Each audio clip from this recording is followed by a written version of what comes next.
જાણો કયો ખોરાક ક્યારે અને કઈ ઋતુમાં ખાવો જોઈએ।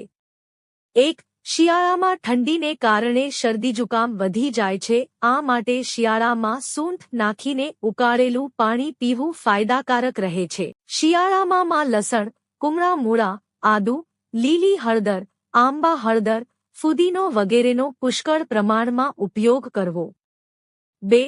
શિયાળાની ઋતુમાં બાળકોને સવારે નાસ્તામાં ગાયનું ઘી 1/2 ચમચી તથા ચોખ્ખું મધ 1/4 ચમચી મિક્સ કરેલું દૂધ પીવા માટે આપવું જોઈએ।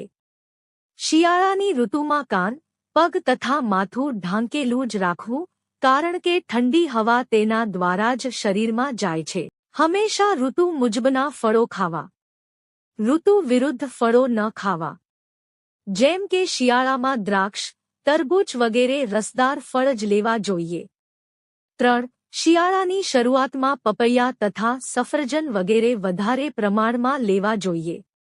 શિયાળામાં લીલા પાંદડાવાળી શાકભાજી વધારે પ્રમાણમાં મળે છે, જેવી કે પાલક, મેથી, સરસવ વગેરેમાં બીટા કેરોટીનના પોષક તત્વો ભરપૂર માત્રામાં ઉપલબ્ધ હોવાને કારણે આનાથી શરીરને સંક્રમણ રોગોથી બચાવવાની તાકાત મળે છે।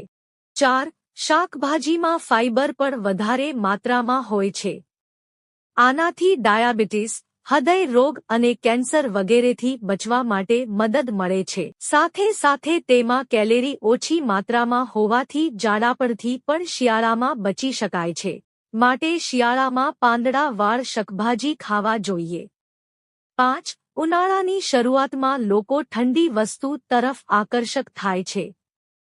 ઉનાળામાં દ્રાક્ષ, સંતરા, કેરી, પપૈયા તથા તરબૂચ વગેરે ફળો ખાવા જોઈએ।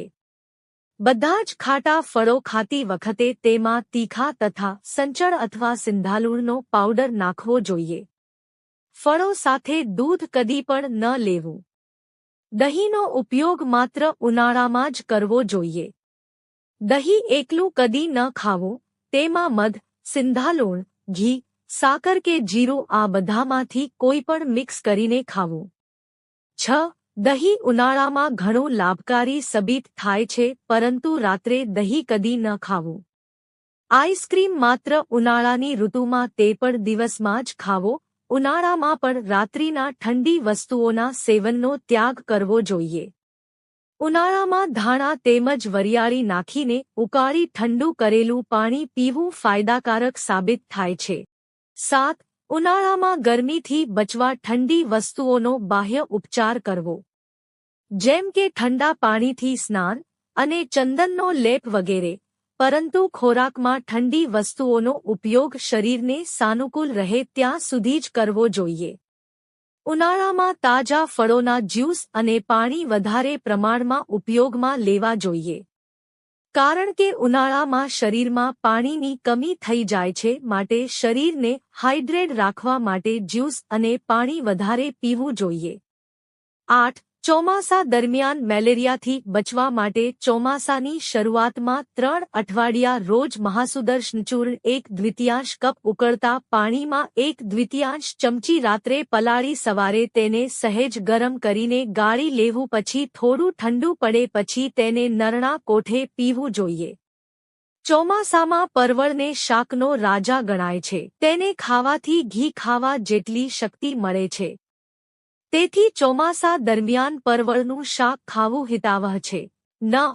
ચોમાસામાં પાણી હંમેશા ઉકાળીને પીવું જોઈએ। ચોમાસામાં સૂંઠ નાખીને કરેલું ગરમ પાણી પીવું જોઈએ।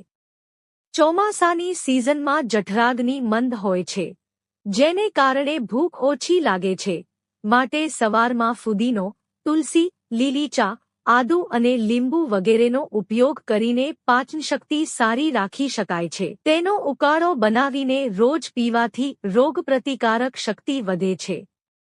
મિત્રો, જો તમને વિડિયો પસંદ આવ્યો હોય તો વિડિયોને લાઇક કરો અને ચેનલને સબસ્ક્રાઇબ કરો। વિડિયો જોવા બદલ આપ સૌનો આભાર।